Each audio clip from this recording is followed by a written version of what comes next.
Pessoal, muito boa tarde. Estamos aqui com mais um episódio incrível e imperdível do Luminous Podcast. Estamos no segundo episódio da segunda temporada. Eu espero que vocês tenham assistido o episódio anterior, que foram os 5 hosts conversando.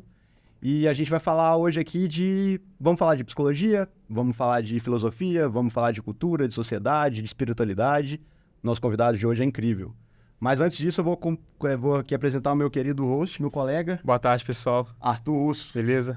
Tá bom, né? Tô bom. Animado? Demais, velho. Hoje o papo vai ser... O convidado hoje é bom. Vai ser bacana demais. Pessoal, eu tô aqui hoje com um cara que ele é graduado em teologia, mestre em psicologia da religião, ele é fundador da Associação Kuyper, ele é presidente do Instituto Labri e ele é fundador do Instituto Cristãos na Ciência. Ele é um cara polivalente, é um cara erudito, é um cara fora de série, é uma enciclopédia ambulante e eu tô muito honrado de estar aqui conversando com ele hoje.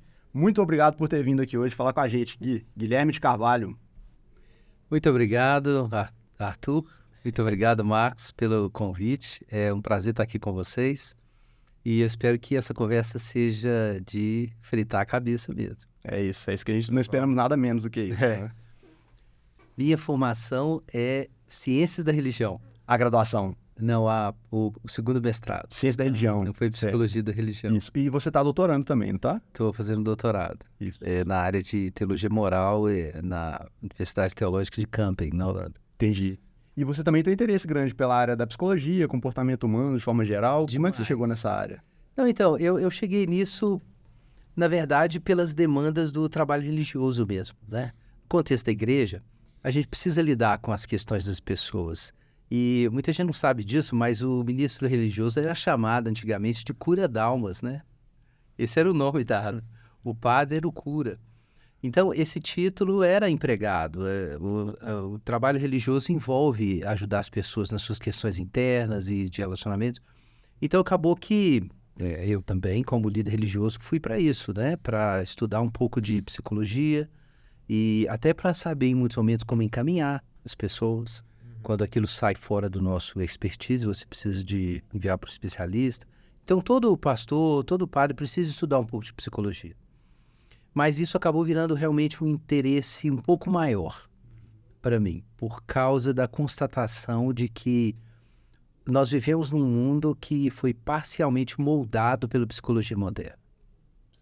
Então, isso não é mais uma questão só profissional. É uma questão do universo que a gente está. É um mundo terapêutico, né? Isso. Então, é por isso que eu tive que entrar de cabeça na questão. A própria compreensão, né, das relações que nos formam, das influências que a gente recebe, passa muito por isso. Porque a gente vive numa época, às vezes a gente não tem noção de como é que era viver em outra época, das influências que as pessoas recebiam. Isso. E a gente para de perceber o que está moldando o nosso pensamento. A gente vira, né, o ar que a gente respira. Não, de fato. E tanto os psicólogos quanto a classe terapêutica em geral estão entre os principais players do mundo contemporâneo. E eles precisam entender isso. Eu acho que muitos entendem, mas nem todos entendem. Tem gente que está ali na profissão só porque gosta de trabalhar. Mas tem uma coisa muito maior acontecendo. E esse é um ponto de preocupação para mim. E essa coisa um pouco maior, ela tem a ver com os fatores que você entende que estão moldando, às vezes, a cultura, a maneira como a gente se determina, a maneira como a gente pensa. Essa é uma questão de interesse sua também? Sim. Digamos que assim, é isso. Formação de cultura, de imaginário social, de imaginário moral.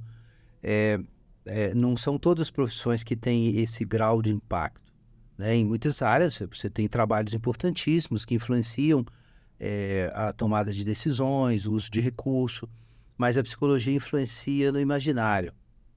Então ela tem uma influência muito importante nesse sentido. E claro, o imaginário, por milênios, a religião lida com ele também. Então não tem como... enfim, discutir religião hoje sem discutir psicologia. E, na minha opinião, vice-versa. Todas as duas são muito importantes nisso. Exato. E você tem uma área de pesquisa, de interesse muito grande, que é o de estudar os fatores que estão compondo o imaginário moderno e a filosofia moral moderno, que você chama de cultura do self. Fala um pouquinho pra gente do que é a cultura do self. Então, talvez puxando um pouco para trás, por causa da pergunta anterior que você fez, eu fui muito influenciado por um antropólogo americano, antropólogo judeu da Universidade de Chicago, chamado Philip Heath, que foi redescoberto aí nos últimos anos em língua inglesa, mas em português o pessoal ainda não descobriu. Aliás, o pessoal começou a descobrir. Eu vi isso por causa de sites de livros usados. Os livros do Heath costumavam ser baratinhos, agora estão caríssimos. Oportunidade boa. Então é porque as pessoas estão tentando comprar. Mas, então, Philip Heath foi um dos tradutores da obra do Freud para o inglês. Só que ele estudou a psicanálise e o começo da psicologia moderna de um ponto de vista antropológico, e não apenas como alguém interessado na psicologia propriamente dita. Então, digamos que o Freud de Philip Heath não é como o caso de Paul Ricoeur, né? Que ele tem o Freud dele, né? Então, é um Freud específico, mas é alguém que é uma autoridade, o tradutor das obras. E a tese dele é de que toda cultura tem uma terapêutica. Toda cultura tem uma. E isso vem lá dos antigos, os terapeutas do deserto, né? Da cultura ali do Egito grego, né? Em torno da Alexandria. Os terapeutas eram mestres da vida interior, da ética, do autocontrole.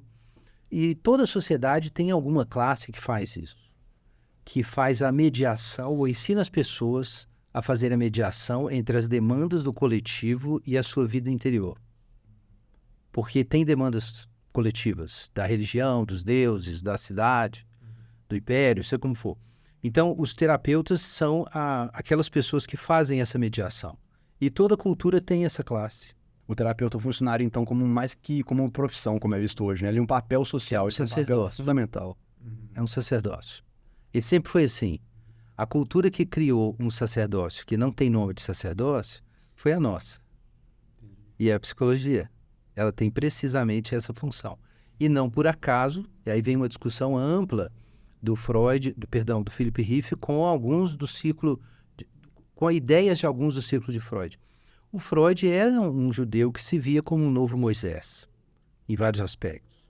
E esse questionamento aparece em algumas pessoas. Mas ele é uma figura importante, não é o único na psicologia, mas ele foi muito importante para construir a cultura terapêutica dentro da qual a psicologia moderna opera, mesmo para quem não acredita em psicanálise como modelo. Mas o fato é que ele teve esse papel. E o que ele tenta fazer é construir uma terapêutica em um universo em que essa prioridade do coletivo e a ideia de uma ordem moral transcendente foram eliminados. Como você constrói uma terapêutica nesse universo? Então, essa é a inovação da terapêutica moderna. Ela, enfim, daí ela vai ter traços diferentes. Mas esse é o ponto. É por isso que realmente não é por acaso que a gente encontra, às vezes, um conflito de religião com psicologia. É porque esse conflito não é meramente um conflito de religião e ciência. Entendeu? Ele seria muito superficial. Isso é um conflito que tem a ver com a função na organização do imaginário social e na equilibração do coletivo e do individual, das demandas da massa, da sociedade, da civilização, e aquela velha questão também que foi tratada pelo Freud, pelo Marquise e outros, que é a questão da relação da minha subjetividade, dos meus desejos com o destino coletivo. Enfim, só estou mencionando isso porque eu acho que era importante dar esse contexto. Eu acho que Heath está basicamente certo na leitura dele. E isso dá um contexto estrutural para a gente pensar hoje a relação de religião com psicologia. E eu acho que é muito bom para isso. Tanto em vários sentidos, né? Em vários sentidos. Agora, eu não estou dizendo isso porque eu não vejo uma diferença da psicologia moderna com as terapias antigas, porque tem um input científico, e esse input científico é importantíssimo, ele não estava lá. E ele não pode ser desprezado de forma alguma. Mas ele não é só ciência, entendeu? Tem um enquadramento aí, espiritual e civilizacional. Faz sentido isso? Faz sentido. Até porque quando a gente tenta compreender o ser humano meramente como um ser orgânico, um ser biológico, e isso foi muito aventado primeiro nos estudos iniciais de economia comportamental, e que eles falavam, olha, nós vamos tentar entender aqui quais são as variáveis que influenciam no comportamento humano, nós vamos começar a observar como que a pessoa se comporta na hora de tomar decisão. E aí você vê muitos experimentos, né, nos livros daqueles economistas que começaram a criar o campo, né, por exemplo, do Richard Thaler, que eles começam a olhar, olha, nós temos aqui estatísticas sobre, por exemplo, sobre casamento. Então, nós temos aqui uma estatística de que 50% dos casais se divorciam. Mas quando você vai entrevistar as pessoas, né, ali na véspera do matrimônio, 98% dizem que não vem nenhuma possibilidade de se separar. Né? Negócios também, olha, tem uma estatística aqui de que, se eu não me engano, mais de 70% das empresas quebram nos 3 primeiros anos de atividade. Mas se entrevista um empresário que está abrindo um novo negócio, quase 100% vai dizer que o dele vai funcionar. Então, nós não funcionamos somente como uma maquininha, como um computador, né? Como um ser que calcula estatísticas e vive com base nelas. A gente tem outros inputs que, na verdade, podem ser mais importantes para a gente viver do que a mera informação, do que o mero conhecimento. E aí entra essa ponte. Então, claro, esse desdobramento mais recente da psicologia eu acho super legal, né? E economia comportamental. O Talen ganhou realmente o Nobel como economista, né? Sim. Mas eu não sei se vocês já viram, tem um podcast em que o Kahneman, Daniel Kahneman, fala sobre isso, e ele conta isso, o povo todo ri na entrevista, é que ele realmente, quando eles estavam construindo, né, o campo, levantando, né, as bases, ele conversou sobre isso, né, com o amigo dele, fugiu o nome agora? O Amos Tversky. Ele conversou com ele sobre isso. Como que a gente vai apresentar esse conteúdo? Se a gente disser que é psicologia, ninguém vai dar bola. Ele falou, vamos dizer que é economia. E aí eles ganharam o Nobel e depois ele tomou o microfone e disse assim, gente, mas era tudo psicologia, tá? Isso. E é interessante porque as bases da economia realmente são psicológicas, né? O que rege, às vezes, o mercado, lei de oferta e procura, precificação, é comportamento. Ou seja, eu tenho uma intenção de fazer algo, você tem uma intenção de me vender um produto, e é esse equilíbrio que vai dar os preços e a dinâmica do mercado. Então, não é nada mais do que uma ciência humana, uma ciência de escolha. Eu acho que essa é a dimensão, inclusive, que está emergindo mais recentemente, é uma dimensão que eu acho que é muito importante para ajudar a religião a pensar como entender o ser humano, como lidar com as pessoas. Porque isso nada mais é do que uma exploração da criaturidade, né? Numa linguagem teológica seria isso. A gente é competente até que ponto e em quais circunstâncias. As nossas tendências a erros são em quais lugares. E aí você começa a mapear isso no comportamento humano, isso é sensacional. Mas para quem, no contexto da tradição religiosa, está sempre lembrando os seres humanos que você é uma criatura, você não é um Deus, você é falível. E isso é um tema, não é só do cristianismo, mas é um tema das religiões em geral. Mas o cristianismo é muito forte, né? Então, de repente, você tem uma ciência para ajudar você a mapear isso. Eu acho que isso, inclusive, é subaproveitado no campo da igreja, da religião, sabe? Mas eu acho que esse é um dos pontos em que a convergência é muito grande e ajuda a entender que qualquer que seja a relação entre religião e psicologia, não pode ser de cancelamento mútuo. Tem que ter uma cooperação. Por outro lado, do ponto de vista ideológico, aí entra o ponto que você levantou para mim, da cultura do self. Aí existe um pouco de conflito, que eu não acho que é um conflito de fato de psicologia com a religião, mas da ideologia da psicologia moderna com a religião. E a ideologia da psicologia moderna é a expectativa de que você possa substituir o trabalho terapêutico com uma ciência. Só uma ciência não é suficiente para fazer isso, mas enfim, isso é o que eu estou dizendo. Mas eu acho que não é suficiente, porque uma proposta de vida boa e uma proposta para a sociedade não é um produto científico simplesmente, envolve elementos éticos e espirituais que vão além da ciência. E uma decisão, por exemplo, se o epicurismo é um caminho bom para a formação moral e a construção de uma sociedade ou não é uma decisão científica. Tinha muita coisa pseudocientífica, alguém pode questionar em Freud, e tinha descobertas sensacionais que ele fez. Mas o elemento epicurista, especificamente no pensamento do Freud, é uma consideração supracientífica, mas acaba que ele colore o projeto inteiro. E isso a repete hoje, muitas vezes. Né? A questão é para que tipo de projeto ético e espiritual essa informação científica está sendo incorporada. Então, você está basicamente dizendo que existia ali uma base, principalmente filosófica e de valores ali na psicologia freudiana, e ela permeou o desenvolvimento da psicologia como um todo. E essa carga trouxe o viés pelo qual as abordagens da psicologia foram se desenvolvendo, como se eles tivessem deixado algo de lado, algo para trás. Eu acho que esse é o ponto que leva ao que a gente chama ajuda alimentar, melhor dizendo. o que eu chamo de cultura do self ou cultura do narcisismo, na verdade não é que eu chamo, isso é do Christopher Lasch, né, que é um cientista social e analista social americano que foi republicar o livro dele agora, né, Cultura do Narcisismo, porque muita gente está preocupado com essa atomização, né, na sociedade. Mas, enfim, retomando a pergunta que você fez, né, porque acabou que eu fiz um retorno ali, mas sobre cultura do self. Eu acho que,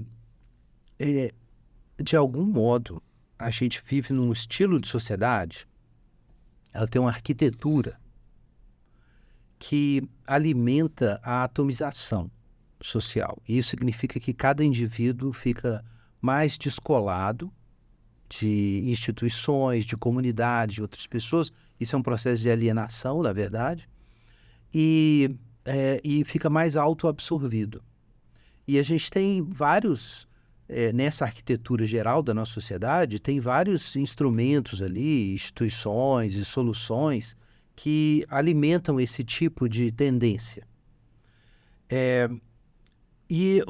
A minha preocupação, e isso tem a ver com a questão da psicologia, é quando a psicologia, ao invés de expor e desafiar essa situação, ela acaba favorecendo essa situação. Tem um cara que escreveu um livro, um artigo bem interessante, Citizens, Edgar Cabanas. E a editora Ubu publicou um livro dele agora com a Eva Iluz sobre esse problema, né, da felicidade, né? O título é Happyarchy, uma coisa assim. Happyarchy, acho que é isso. Happycracia, melhor dizendo, corrigindo. O título do livro é Happycracia, de Edgar Cabanas. E sai em português aí. E ele é um cara que discute esse problema especificamente. Até que ponto a psicologia está tratando as pessoas que são adoentadas pelo sistema atual, ou ela está, na verdade, convencendo as pessoas a se adaptarem a esse sistema do jeito que ele é. Porque se o sistema está deixando as pessoas doentes, de que forma ele está deixando as doentes, especificamente? A psicologia precisa compreender isso também. Não é só tratar o indivíduo de forma atomizada, porque senão ela reproduz o que está acontecendo. E isso é um ponto de preocupação. Se a gente tem realmente uma cultura do self, uma cultura que ensina os indivíduos a desprezarem seus vínculos e responsabilidades comunitárias e a focarem a sua felicidade, a autenticidade e desenvolvimento individual acima de tudo, se realmente a gente tem essa cultura, então nenhum psicólogo pode deixar de fazer essa pergunta. A minha abordagem terapêutica alimenta isso ou desafia isso? Então, eu acho que isso é uma pergunta importante que o Cabanas faz. Enfim, vocês sabem disso melhor do que eu, né? Isso é uma discussão de psicologia crítica, né? Então, eu não estou dizendo nada de novo aqui. Mas talvez o que eu diga que de diferente, talvez se eu ouvir em algum momento, é o que eu acho que às vezes os psicólogos fazem que favorece a cultura do self. Mas eu não falei o que eu acho que é a cultura do self. Né? Isso. Antes de você explicar mais claramente a cultura do self, vou fazer só uma ponderação a respeito disso, porque, de fato, se você for observar as abordagens principais da psicologia hoje, elas partem muito do princípio que, se você for, por exemplo, partir de uma abordagem mais cognitiva, de uma abordagem comportamental ou behaviorista, você vai partir do princípio que é o seguinte: você vai ajudar o seu paciente a ter menos sintomas ou a conquistar objetivos que ele tem. Então, o paciente vai definir o setting terapêutico, ele vai definir quais objetivos ele tem, e você vai ajudá-los a alcançar esses objetivos e, supostamente, isso vai trazer para ele saúde e bem-estar. Certo. Isso é problemático no seguinte sentido. Se a gente soubesse o que é bom para a gente provavelmente não estaria precisando de terapia em primeiro lugar, a não ser que você tenha uma questão neurológica. Muitas pessoas têm uma plena certeza de que estão buscando objetivos, valores e caminhos na vida. Algumas pessoas alcançam esses caminhos e ainda assim estão longe de experimentar um bem-estar emocional, psíquico e psicológico. Agora, tem outras abordagens que vão dizer, não, nós temos aqui um pressuposto, um conceito de sujeito prévio, e nós vamos tentar aproximar essa pessoa desse conceito de sujeito. Então, se você for partir do princípio, por exemplo, das abordagens mais psicodinâmicas, você tem uma estrutura psíquica que você identifica na pessoa, você vai ajudar a tratar essa pessoa para aproximar de um ideal. Mas a pergunta que eu já fiz, inclusive, em debates com colegas é, se você tem essa abordagem voltada para a realização de objetivos da pessoa, como que você trata uma pessoa que está tendo os objetivos realizados, que está onde quer na vida? Às vezes a pessoa tá bem inserida do ponto de vista social, tem um bem-estar psicológico, tem a saúde financeira em dia e fala, cara, minha vida não tá boa, não tô satisfeito, eu não sei te dizer qual que é o problema, mas eu tô seguindo meus sonhos, cumprindo meus objetivos. Então, de onde sai o seu conceito de bem-estar? Qual que é a estrutura, né, que você vai utilizar como referência? De repente a pessoa precisa romper com tudo. E a gente tem inúmeros exemplos históricos importantes de gente que rompeu com tudo em momentos cruciais. E isso trouxe um impacto grande para a vida humana, para a história até. Então, na minha opinião, uma concepção de florescimento humano é indispensável. Sem uma concepção de florescimento humano, você não sabe se está ajudando ninguém. Você precisa ter alguma concepção. E eu acho que esse é o ponto. É que o sofrimento psicológico hoje reflete um afastamento de uma concepção rica de florescimento humano. E tem alguma coisa a ver com esse processo de atomização social aí. Mas eu acho que o ponto da cultura do self, Christopher Lasch chama isso de narcisismo, abertamente. Ele acusa de narcisismo.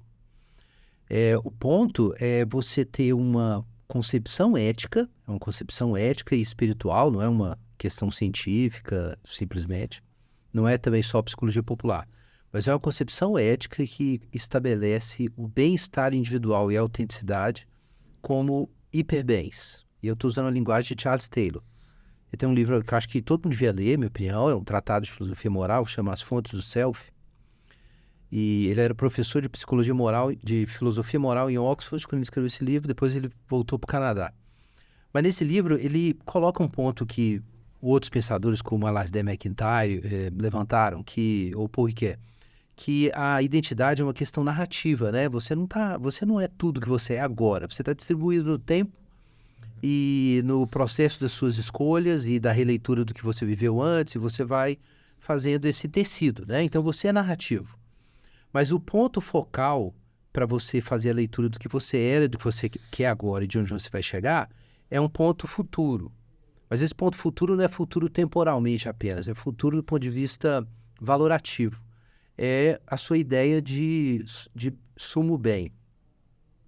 Todo mundo tem uma noção do que é a melhor coisa que há e de como se aproximar daquilo. A melhor coisa que há pode ser um padrão de vida, pode ser um modelo ético, entendeu? Pode ser muita coisa. Aquilo que está no topo da sua estrutura de valores. É o que está no topo da sua estrutura de valores. Pode colocar desses termos. Então ele chama isso de hiperbens. Os hiperbens, eles organizam o nosso mapa moral. Porque dependendo do que você considera seu bem máximo, o valor, o sentido moral dos fenômenos ao seu redor é alterado. Eu vou dar uma ilustração aqui, tá? Você quer chegar na montanha, ok? E o outro quer chegar no rio. E vocês estão caminhando na estrada. E de repente, quando você chega diante do rio, o rio, para quem queria chegar no rio, queria pescar, por exemplo, é o destino. Mas o rio, para quem quer chegar na montanha, é um obstáculo. E o barco no rio, para quem está chegando no rio, o barco é para pescar. E para quem quer chegar na montanha, o barco é para você atravessar e ir para o outro lado. Então, hiperbens distintos estruturam o nosso mapa moral diferentemente. E isso tem muitas implicações, né? Os dois vão partir caminhos, né? Por isso você precisa de comunidades morais. Comunidades morais compartilham destinos. E elas compartilham também o jeito que elas contam suas histórias, consequentemente. Quem eu sou? Eu sou uma pessoa que está no meio do caminho para o rio. E você? Eu sou a pessoa que chegou no rio. E fulano, ou Beltrano? Ele é o sujeito que queria ir para a montanha e não conseguiu porque não tinha barco. Porque ele queria chegar lá. Então a gente não conta as histórias iguais, entendeu? Então, assim, quando eu falo de cultura do self, eu estou falando sobre uma visão do destino individual e do que é ser feliz. Uma visão de florescimento humano nesse sentido, né? E isso constitui a identidade das pessoas. Então, as pessoas estão construindo a identidade hoje de um jeito diferente do que elas faziam. E tem coisas que não entram mais. Por exemplo, autossacrifício não tem mais um lugar. Exatamente. Esse é um ponto que eu acho muito interessante analisar pelo seguinte. A gente está inserido numa cultura, então, que valoriza muito, né, a individualidade. E a gente não está fazendo juízo de valor. A gente está fazendo uma exploração filosófica porque isso trouxe muitos avanços. Muita coisa boa também. O fato de que as pessoas serem livres para buscar o que elas querem, se dedicarem diligentemente a um projeto. O mundo está se desenvolvendo em vários A autenticidade, por exemplo, é uma coisa boa. Sim. Até certo. Exato. Mas faz sentido, senão todo mundo fica um negócio homogêneo ali, né? Isso. Ninguém tem direito de ter uma característica própria, de ter um caminho diferente dos outros. Eu concordo. Sim. Por e exemplo. Aí, a gente pode pensar, então, tudo bem, então a gente está buscando a realização pessoal, a gente admira as pessoas que determinam seus objetivos, se comprometem a chegar até eles e conquistam seus objetivos e chegam lá, mas isso é tudo muito, geralmente, né, acho que o ethos que está envolvido na nossa cultura é muito voltado para coisas que vão beneficiar a você. Então, eu quero desenvolver a minha carreira, meu patrimônio, minhas relações sociais, familiares, não tem muita conexão com o que o outro quer. Então, aí entra o elemento do hedonismo, né, do narcisismo que você comentou. Mas, por outro lado, é curioso porque nós continuamos admirando os símbolos, as histórias, narrativas heróicas de quem faz sacrifícios por objetivos mais elevados. Então, A gente não quer fazer, mas a gente vai no cinema. A gente não vai no cinema para ver o filme do cara que trabalhou e ficou rico e parabéns para ele. A gente vai no cinema para ver o Aragorn se sacrificando por causa de um reino, de um estabelecimento. A gente se emociona lá pelo Homem de Ferro fazendo sacrifício na Guerra Infinita e abrindo mão da própria vida, que seria o fim máximo do narcisista, né? Do hedonista ter uma vida cheia de conquistas. Então, a gente parece que está caminhando para um lado na cultura, mas tem algo dentro de nós que continua ansiando por algo que é mais antigo, que é diferente disso. É uma situação bem neurótica, né? Né? Do homem moderno, realmente. É bem contraditório. É bem contraditório, não é? É. É um negócio... Parece que por mais que as pessoas... essa cultura do céu esteja voltada para o indivíduo, eu tenho a impressão que as pessoas estão se conhecendo de verdade cada vez menos. Estão perdendo aquilo que você falou, do objetivo, de onde que elas querem chegar de verdade. Essa é a impressão que eu tenho. Então, aí tá aí uma questão. A gente precisa pensar e precisa conversar muito sobre como correlacionar essas coisas, porque eu não acho que a gente possa jogar fora o princípio da autenticidade simplesmente. E essa questão de as pessoas terem direito e espaço de desenvolverem suas particularidades. Sim. Né? Realmente, mas tem alguma coisa acontecendo que na hora de se conhecer de fato para ser autêntico não está fechando, né? Como o Arthur colocou. Agora eu lembrei aqui do Byung-Chul Han, no livro do Desaparecimento dos Rituais, ele faz uma crítica ao princípio da autenticidade, que eu não concordei totalmente, mas faz sentido. O que ele diz é que se cada um toca a sua música, você não consegue ter um acorde, né? Ele pega o conceito de ressonância de um outro intelectual, fugiu agora, mas ele levanta essa bola e ele diz, se você quer ter um acorde, as pessoas não podem cada uma tocar a sua música, ou seja, organizar o seu destino e sua agenda do mesmo jeito, do seu jeito, porque aí desafina todo mundo e ninguém se encontra. Então, como é que a gente faz, né? A solução dele a gente precisa ter ritos, porque nos ritos as pessoas, elas sincronizam. Elas se afinam. Elas sincronizam. É um negócio meio óbvio, assim. Se a gente tem um programa, sei lá, você vai sair com a sua mulher, com a sua namorada e vai marcar para ir num restaurante. Mas se vocês não acertarem o horário, você não encontra. Se fosse uma orquestra, tipo, cada um antes de começar afina seu instrumento no mesmo tom, cada um vai tocar seu instrumento, mas todos tocam a mesma música. Seria tipo isso. Pois então, essa é a questão, porque se a gente não tocar, se a gente cada um tocar uma música diferente, ou até usar uma afinação diferente, a gente não consegue mais fazer coisas junto. Sim. Porque cada um faz a sua. Então, o princípio da autenticidade, se você fizer aí uma redução ad absurdum, no infinito ele é uma loucura. Não tem sociedade mais. É até a objeção do Philip Rieff. Ele falou assim, que tipo de sociedade é essa na terapêutica moderna? Entre da terapêutica. Em que, ao invés do indivíduo ser orientado a descobrir um sentido para além dele na comunidade, ele é orientado a priorizar a sua busca de felicidade pessoal e então fazer a economia libidinal, né? Fazer uma gestão ali quanto que dá para adaptar da sua busca pessoal com a exigência social. Só que aí o cara não olha para fora mais. O ponto é o seguinte, ok, eu tenho que ter minha vida, minha felicidade, mas tem o princípio da realidade aqui, que tem fora da psicanálise, tem outras versões, mas você tem que lidar com isso. E aí você pensa em como você vai equilibrar aquilo ali. Isso é diferente de convencer o sujeito e falar assim, olha, eu entendo que você tem seus objetivos, mas existe algo maior do que você, que é a terapêutica clássica. E aí você não basta se adaptar ao princípio de realidade. Você tem que se adaptar a isso. A pergunta é, nessa transcendência, será que há esperança para mim individualmente ou não? Então essa é a discussão. Aí na tradição cristã a resposta é sim, né? Mas por quê? Por causa da fé na ressurreição, da vida eterna e tal. Mas no fim não é que o desejo e a esperança e a dor individual não são considerados, né? Mas eu não vou negar que tem uma ênfase maior na tradição moderna da individualidade que é legal. E eu não posso reclamar que eu tive muitos benefícios desse mundo. É muito bom viver num mundo que você pode ser você, entendeu? Mas aí tem esse problema. Como é que a gente faz com a ressonância? Fica sem ressonância. E o Byung-Chul Han levantou esse problema, sabe? Eu acho que... E aí vem a opinião dele. A opinião dele é que a depressão é a falta de ressonância. O isolamento, né? É a definição que meio filosófica que ele faz. Que depressão é a falta de ressonância. Com o ambiente, com a natureza, com a sociedade. Exato. Porque você não pode ignorar o elemento que existe de harmonia entre o que está acontecendo dentro do corpo e o que está acontecendo fora, porque há uma interdependência muito grande. Então, se você tem uma sociedade que está cada vez mais desligada e desconectada, esse fenômeno vai gerar uma consequência biológica em você, vai gerar uma reação no seu corpo e aí vão começar a surgir os sintomas. Então, se você olha pela psicologia somente do ponto de vista biológico, cognitivo, você vai tratar o sintoma e você vai dizer para a pessoa, aquele senso comum, né? Você tem que acionar sua rede de apoio, você tem que melhorar seu convívio social, mas às vezes essa análise está muito na superfície. Às vezes você vai fazer isso, a pessoa vai buscar, eu vou buscar um clube ali para frequentar, eu vou começar a ter um hobby, eu vou fazer um curso, eu vou me aproximar de pessoas. Mas é um pouco mais profundo. É muito instrumental isso aí. É muito instrumental. É mais do que você ter conexões legais.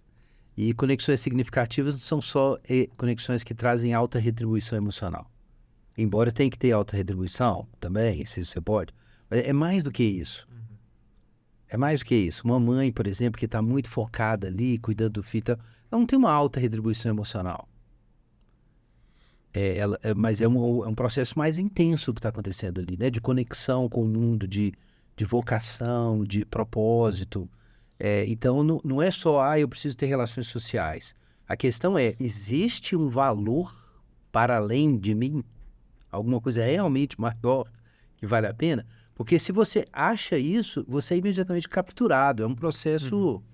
Valores são assim. É igual ficar apaixonado. Você é tirado de si mesmo.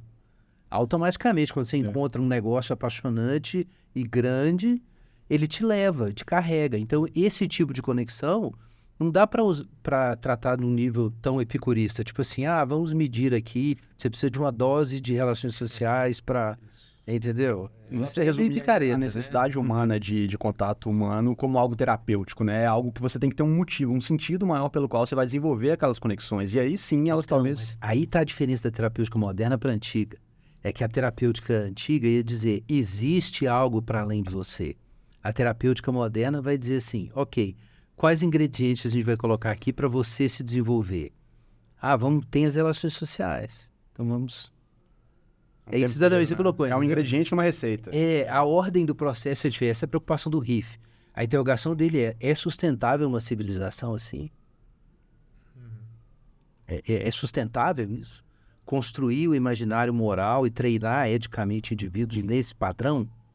Tipo, vamos dar um exemplo, né? A gente precisa lidar com crise ambiental aí. Aquecimento global, galopante. Né? O mês de fevereiro, só a notícia agora. O mês de fevereiro foi o mais quente da história. Agora, aqui não foi tão quente, né? Graças a Deus, mas no mundo foi, né? E aí, como que você lida com um fenômeno desse tamanho numa sociedade desafinada? Que não importa com o coletivo, não importa com nada. Que não existe essa solidariedade comunitária e tudo. Sim. Isso é muito difícil, muito difícil. Eu sei que esse não é o ponto, né, da política, mas é por isso que eu não consigo ser meramente um liberal. Porque eu sou a favor de muitas coisas do liberalismo, mas como a metafilosofia, assim, para a sociedade, não dá, Não fecha, né? não fecha. Esse é um questionamento que eu tenho feito muito recentemente. Sim, Eu também concordo com muitas coisas do liberalismo e tal, mas algumas questões realmente, às vezes quando a gente volta um pouco para essa parte de pensar em questões coletivas, em questões ambientais, realmente.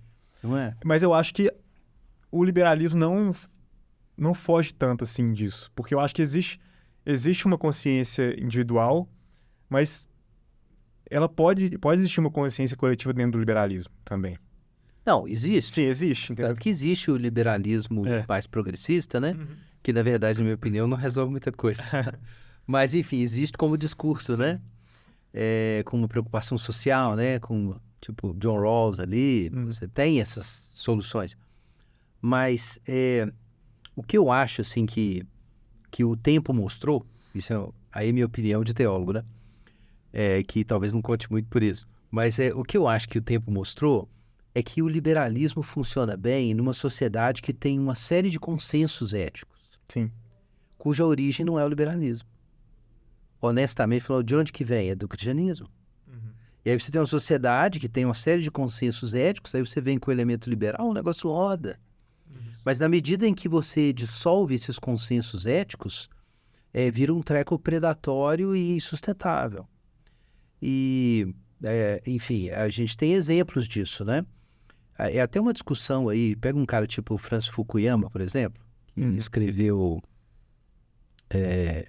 Trust. É um livro, não tem em português, mas eu acho que é um livro muito importante. É sobre as sociedades liberais modernas e comparando os países mais ou menos desenvolvidos. Samuel Huntington foi na mesma direção.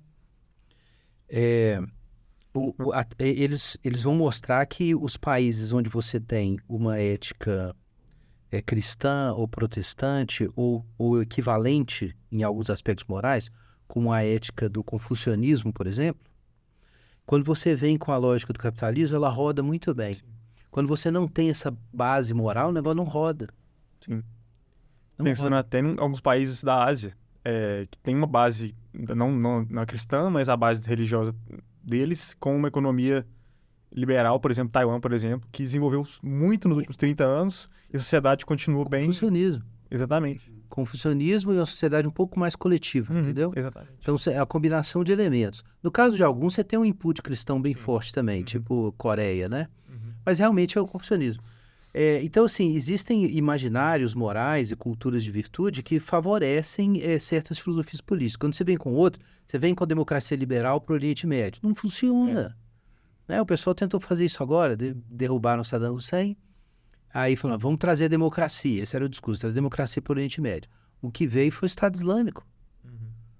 E a coisa continua na mesma direção. Onde você tem democracia liberal? Lá, é Israel. Você tem Israel. Ou alguma coisa que também não é bem uma democracia liberal, porque o índice de corrupção é altíssimo no Líbano, mas o índice de corrupção é altíssimo, né, em medições internacionais. Por quê? Mas é porque é um transplante ali de uma série de valores, que é a tradição judaico-cristã, entendeu? Então, isso é meio que...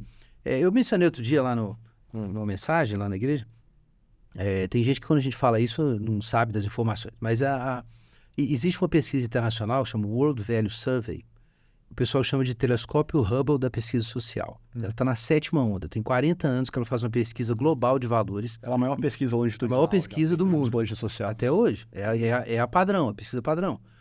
Há 40 anos, ela vem sendo feita pelo o Chris Wells e o... Fugiu o nome do sujeito. Enfim, o principal. Enfim, existe essa pesquisa e ela vem sendo feita há muito tempo e eles pesquisam, entre outras coisas, o índice de confiança e cooperação entre as pessoas. Mas não é o único índice, tem vários índices, né? E eles procuraram construir um mapa, o Engelhardt, o nome do outro autor. Então eles construíram esse mapa de Engelhardt Wells. E ele está disponível na internet. É um mapa cultural global com os dados dessa pesquisa que mostra as regiões e compara essas regiões do ponto de vista de democracia, desenvolvimento e tal. E, inclusive, é um dos pontos assim, que acho que a gente precisa pensar bastante aí em termos de contexto terapêutico, até para a psicologia. Mas o que o gráfico... O gráfico tem dois axes, né? 2 eixos. Um eixo é o nível de solução técnica e eficiência burocrática, e o outro é liberdades individuais e autoexpressão. É um gráfico assim. E aí você vai colocando os países ali, de acordo com os resultados, e aí você constrói um mapa cultural. E na ponta dos países mais desenvolvidos são os nórdicos. Junto com os nórdicos, você tem ali também Alemanha e tem outros países ali da Europa do Norte, né? Então esse bloco todo é tratado como bloco protestante. É o bloco protestante. Um pouco abaixo dele você tem ali os países anglo-saxões, os Estados Unidos um pouco mais para trás em alguns índices, mas aí você tem um bloco anglo-saxão, aí depois você tem os países da Europa Católica. E depois vem o resto, em termos de desenvolvimento de liberdade, desenvolvimento industrial, econômico, depois vem o resto. Os países... aí você pega aí, Japão, por exemplo, esses países orientais. Mas é o bloco confucionista, né? Mas aí eles formam um bloco também bem definido, que tem a ver com valores. O ponto é que o desenvolvimento social tem a ver com valores. E aí vem a questão, é o tipo de imaginário. Claro que tem um problema. O país mais desenvolvido lá na lista é Suécia, que é o país que está agora com uma grande crise de natalidade e de imigração. Então, qualquer coisa boa, se você leva ao absurdo, você gera um paradoxo, né? Então, Japão e entre os confucionistas e entre os protestantes, a Suécia, eles são países que estão com um futuro comprometido, porque o grande taxa de fertilidade são os países da África Islâmica, por exemplo. Sim. Entendeu? Mas que tem série de problemas também, né? O Brasil está bem no meio do mapa, é muito legal assim, você pode olhar Já é lá uma mistura boa. É uma mistura engraçada. Porque realmente tem que equilibrar, senão não é sustentável, né? Se você é muito simples, se você não tem filho, porque você tem leis de família e natalidade que favorecem tanto a individualidade que ninguém quer ter filho mais, o país vai acabar e quem que está tomando o país? Os muçulmanos. E é interessante porque esses países que estão com a taxa de natalidade alta são justamente os países que têm uma consciência moral mais coletiva, mais comunitária e não estão tão imersos na cultura do self. Então, só que ao mesmo tempo, e aí esse é o meu ponto, minha crítica aí ao Byung-Chul Han, que obviamente tem uma origem oriental também, é que a autenticidade tem um papel. Pode ser difícil equilibrar, mas eu confesso que eu gosto de ser um ocidental, ou pelo menos um latino, né? Numa sociedade liberal, é muito bom você ter... Por exemplo, pensa a tradição cristã. Na tradição cristã, por isso que onde o cristianismo entra, causava certa disrupção cultural. Porque os cristãos entram num lugar que está tudo estabelecido, as tradições, a religião e tal. E aí eles entram e falam assim, olha, vocês precisam se tornar cristãos, converter a Jesus. E aí abre a Bíblia e prega, só que a conversão é uma conversão individual, não é coletiva. Então o que isso introduz? Um tipo de sociedade, de ordenamento, que a expressão individual é prioritária. Depois seculariza. Isso que aconteceu na Europa. Depois seculariza e vira esse atomismo, né? Mas não tem um outro jeito no cristianismo de você entender a vida religiosa, senão como uma coisa que é autêntica. Que ela tem que ser uma coisa de dentro, né? Uma coisa... Pode ser imposta. Não pode ser simplesmente toda a sociedade segue, isso eu vou, porque todo mundo é. Também não serve. Então, o problema é achar esse equilíbrio, ele não é simples. Então, eu estou dizendo isso porque, assim, eu tenho uma crítica muito forte à cultura do self, mas eu não acho que a coisa boa é o oposto. Claro. Sim. Entendeu? Porque se você elimina também a individualidade, você elimina a iniciativa, você elimina o potencial criativo da sociedade, não funciona. Tanto que os experimentos totalitários do século XX foram um desastre por isso. Exato. Vamos planificar a sociedade, vamos definir que objetivos gerais, toda a sociedade vai ser forçada a trabalhar em prol desse objetivo, e aí você começa, as pessoas não estão satisfeitas, não estão se realizando, não estão vendo um sentido naquilo, e aí surgem todas as obras de ficção que relatam esse tipo de situação, né? 1934, O Admirável Mundo Novo, que o protagonista é sempre o cara que quer sair daquele controle absoluto. Então, só que, assim, numa sociedade que já é atomizada, continuar pregando isso começa a ficar meio fake, sabe? É a minha opinião. Por mais entusiasmante que seja, mas é sempre a mesma história nos filmes. E ainda são os americanos fazendo. Que é o seguinte, tá todo mundo preso no sistema e tem um herói que rompe o sistema. Mas, gente, na nossa sociedade liberal, com cada um seguindo as suas coisas, Somos todos heróis rompendo um que sistema. grande novidade é essa? Pelo amor de Deus, isso já foi pro saco há muito tempo. Você acha, Guilherme, vê se faz sentido esse raciocínio, que essa forte inclinação que a gente está vivendo, por exemplo, para... Isso entra um pouco, inclusive, naquela palestra que você tem sobre a revolução afetiva, de que nós estamos vivendo agora uma transformação muito grande no tipo de estrutura que a gente está vivendo, no sentido de que a gente saiu de uma estrutura muito técnica, muito organizada, muito voltada para o dever, para o trabalho, para o sacrifício, culturas de honra, e nós estamos entrando agora numa cultura que é muito voltada agora para o afeto, para a gentileza, para o cuidado, para o carinho, como se a gente tivesse mudado de uma sociedade com uma estrutura arquetipicamente mais masculina e estamos nos movendo para uma sociedade com uma estrutura mais arquetipamente feminina. Então, hoje em dia, por exemplo, as pessoas valorizam mais, de forma geral, claro, se você for uma pessoa gentil do que se você for uma pessoa capaz ou responsável. Então, assim, não adianta o cara ser um bom profissional, ser uma grande pessoa, nossa, mas ele tratou mal, ele falou de um jeito meio rude ali. Então, os valores estão mudando nesse sentido. E a gente está vendo que... A gente está vivendo essa sociedade em que sentir-se bem, né? Em que transparecer ser uma pessoa gentil, cuidadosa, afetuosa. A gente ouve muito isso no meio da psicologia. O afeto, a empatia, o acolhimento. Mas, em alguns momentos, a gente vê que só isso não basta, né? Não basta você, às vezes, ter boas intenções, às vezes você ser uma pessoa muito, muito agradável, porque tem certas coisas que exigem um grau de resígnio, de sacrifício. Não dá para você ser gentil e simpático o tempo todo com todo mundo. E não dá para você julgar a pessoa por um momento ou uma falha que ela teve. Você acha que esse movimento que a gente está passando, ele está sendo uma transformação que vai se consolidar? Ou ele é como se fosse um movimento de um pêndulo, em que a gente está rompendo um padrão e depois vamos... Cara, eu acho que é pendular. Tem uns 2 anos, eu li um artigo, chegou para mim por causa do tema, né, que eu pesquiso, que talvez você tenha me ouvido citar, um professor de ciências ambientais e ecologista holandês, chama Martin Scheffer, professor da Universidade de Wageningen. Ele fez uma pesquisa, enfim, deixa eu explicar com o que ele trabalha para eu colocar meu ponto. O assunto dele são pontos de inflexão, né, tipping points. Como em estudos ambientais isso é importante. Quando por exemplo, que um processo de desertificação fica irreversível, ele atravessa um tipping point. Como que você descreve e entende os sinais disso matematicamente e ambientalmente? Quando é que você, por exemplo, a partir de um certo aumento de temperatura, você vai ter certas mudanças irreversíveis no clima global, por exemplo? Ou como que você relaciona aí taxa de carbono com isso? Então, o pessoal está no ar, né? O pessoal está preocupado com como medir essa questão, porque a gente, evidentemente, nós estamos à beira de um ponto de inflexão aí de clima, mudança climática global, né? Então, o povo está estudando isso. E ele é um especialista nisso. Mas o que acontece? Como existe uma discussão sobre causa antropogênica para a mudança climática, que é a posição mainstream hoje, né? Que é a causa humana, então ele foi estudar como que as civilizações passam por pontos de inflexão. Isso é super legal.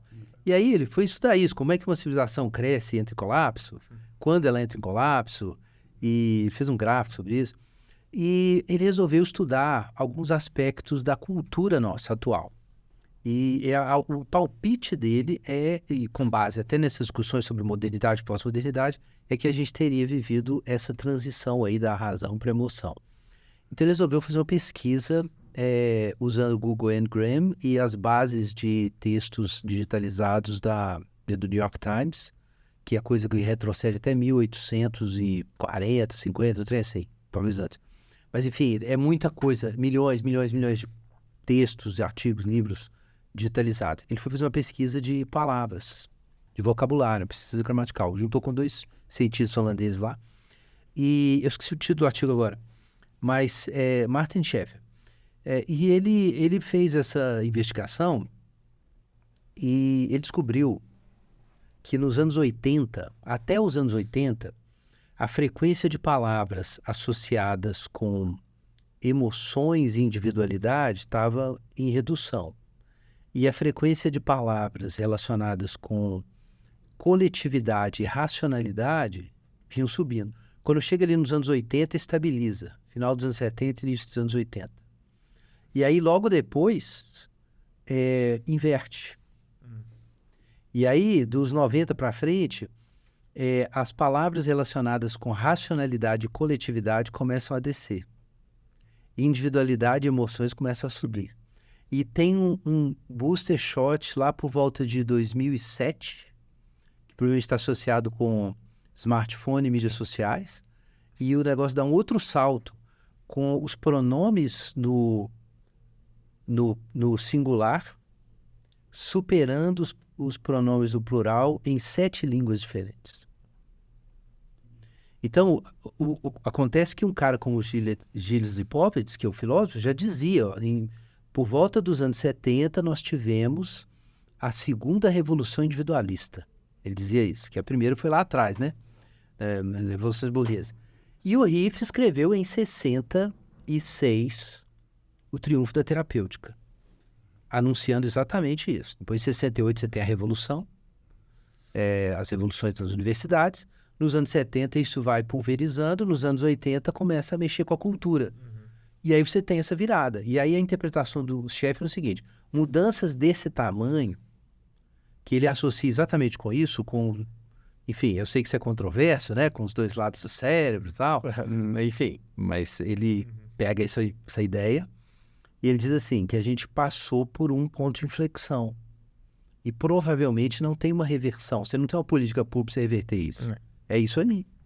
É o que está rolando. A gente nem percebe que isso acontece. Na verdade, assim, quem é mais velho percebe. Sim. A geração mais... Quem é acontecendo uma mudança Os paulatina. velhos sabem. E os tios sabem. Porque a gente viu o negócio acontecer debaixo do nariz, assim. Então, não tem como. Apesar de que eu não sou tão antigo assim, né? Eu sou geração X, né? Então, eu não sou tão antigo, não. Mas realmente deu pra ver. Deu pra ver essa mudança. Deu pra ver. É muito nítido pra nós, assim. E mudou tudo. Mudou a política, por exemplo. É por isso que não funciona mais por exemplo, para dar uma ilustração nossa aqui, o Partido dos Trabalhadores não é Partido dos Trabalhadores há muito tempo. Ele é partido da classe média e universitária. E é outra coisa. Entrou essas políticas aí de identitárias, que são políticas do self, né? Exatamente. Então, assim, mas é um estilo que roda. Não consegue rodar outra política hoje. Você vai falar com os trabalhadores do evangelho, como é que faz? Isso, você vê que é engraçado isso. Não funciona. Eu tô na faculdade de psicologia, né? Então, assim, eu vi conversa ideológica, assim, na aula todo dia. Mas você vê uma diferença narrativa que tem mudado, isso talvez por causa de um processo ao longo de todo o século XX, de que os primeiros pressupostos da filosofia marxista era realmente essa ideia da guerra de classes, de que o trabalhador ia pegar em armas para acabar com os proprietários do meio de produção e fazer revolução. Então, a briga era contra o proprietário do meio de produção. E aí veio a Primeira Guerra Mundial, veio a Segunda, isso não aconteceu, veio a Guerra Fria, e os trabalhadores estavam, na verdade, defendendo os meios de produção, que é de onde eles tiravam o seu sustento, e a partir do meio do século passado, né, muito pela Escola de Frankfurt, o discurso foi se deslocando para esse lado de que agora a guerra é cultural, a guerra é identitária, então você virou um pouco a chave, e você vê as pessoas polarizando cada vez mais nessa questão da identidade individual, a ponto de que parece que cada pessoa quer construir não só os seus valores, os seus objetivos, a sua cultura. Eu quero construir eu quero construir meu pronome, eu quero construir a maneira como eu me enxergo, eu quero ter o direito de oscilar indefinidamente por esses conceitos. Então, isso seria uma consequência também da cultura do céu? Então, veja bem, voltando aqui, talvez eu não fui claro nisso, o Riff fez essa crítica da cultura terapêutica que está se construindo, mas já nessa época, quando ele escreve em 66, ele está criticando os pós-freudianos, porque os pós-freudianos, o próprio Freud era mais conservador, né? Os pós-freudianos acreditam na ideia de revolucionar a sociedade para que eu seja feliz.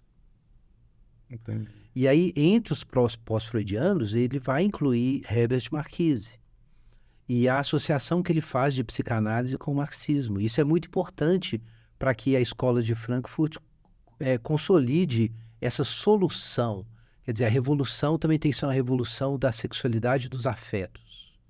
E aí você tem um outro programa agora, que é muito diferente do programa clássico.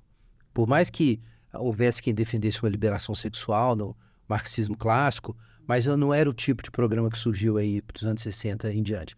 Então, agora, olhando do ponto de vista macro-histórico, assim, a impressão que eu tenho é que mesmo, não é que o pensamento de Frankfurt criou isso, em parte ele é um subproduto de um processo da civilização ocidental, sabe? A impressão que eu tenho é essa, é que fazia sentido estabelecer essas conexões e criar essa nova forma de fazer política. Se você pegar o mapa do Ron Inglehart, do Chris Wells, um ponto interessante lá do pensamento deles é de que todas as vezes que uma sociedade resolve problemas básicos de sustentabilidade econômica, indústria e tal, é que o foco passa a ser, aí sim, a felicidade e o bem-estar em outros níveis. A pirâmide de Maslow, basicamente. Exatamente. Ele vai ir nessa direção. Então, na verdade, ele chama isso de sociedade pós-materialista. Então, pensa bem, na medida em que um país como o Brasil aí avança em termos de qualidade de vida, de inclusão econômica da população, em termos de educação. Então, naturalmente, a política assume uma tonalidade pós-materialista também. Então, a política identitária é uma política pós-materialista, mas ainda de esquerda, só pós-materialista. A dúvida é se isso funciona bem para florescimento humano, como a esquerda tem contribuições na fase materialista. Mas alguns questionariam até aí, mas... então, é essa condição, entendeu? É uma realidade pós-materialista. Então, nesse sentido que eu quis dizer que essa nova política, ela não é tanto... Não estou dizendo que ela não é causa, mas ela é parte de um sistema. Uhum. É parte de um sistema em que ela é efeito também. Ela é efeito, esse estilo de abordagem política, é efeito dessa transformação. Faz sentido também que uma sociedade com mais segurança possa ser uma sociedade um pouco mais feminilizada. Faz sentido isso. Uhum. Então, assim, tem muitos fatores por trás dessa inversão que o Martin Schaeffer detectou. Eu acho que é muito difícil bater o martelo e dizer a causa da mudança toda é essa aqui. Então, são várias linhas. Geralmente é um processo multifatorial muito complexo. Multifatorial. Né? Acho que essa é a melhor expressão para descrever. É multifatorial. O importante é a gente conseguir ler, mesmo sendo complexa a situação, e perceber como as coisas estão conectadas para a gente saber como que a gente vai se inserir naquilo ali, né? Então, nesse sentido é que eu acho que a cultura do self é um sistema é uma forma de imaginação moral e um sistema também é uma arquitetura de escolhas pronta para as pessoas entrarem, né? Então, entrando naquela questão do Richard Thaler, do Kesselstein, né? Você tem que ter... Você tem arquiteturas de decisão. E quando você é colocado ali, os seus vieses são puxados e você já vai em certas direções. Não, naturalmente. Digamos assim, que a nossa civilização toda ela tem uma arquitetura que encaminha os indivíduos em certas direções.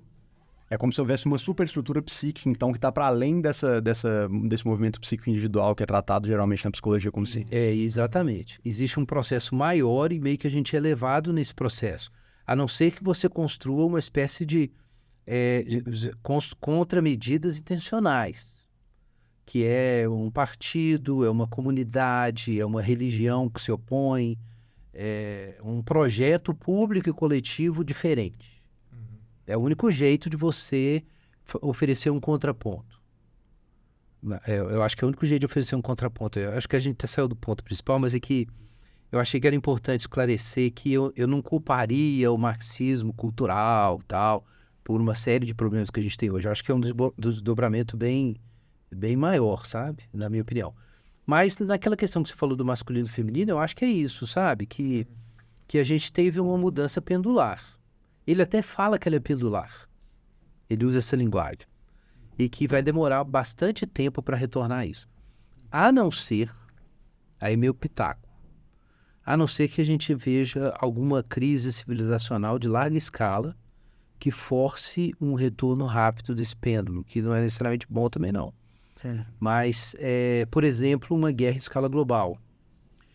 Você pode ver, por exemplo, que esses países que são as democracias liberais mais avançadas são países que reduziram ao mínimo seus gastos militares. Exatamente esses países.